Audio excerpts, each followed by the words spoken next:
Hello everyone. In today's call, we're going to see number series in Excel. So we're going to see three number series here. Let's start with the basic one. So let's suppose you want a number series. So you can just simply click here and drag this down, and you just have to see the option as fill in series, and then you'll get the number series that is required. Similarly, if you want to create an odd number series in Excel, we can do it as well. So let's put up the first number as 1.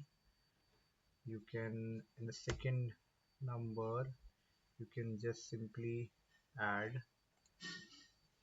number 1 and 2 and drag this till bottom, so you'll get the odd number series. You can drag it down till the end, whatever line you want.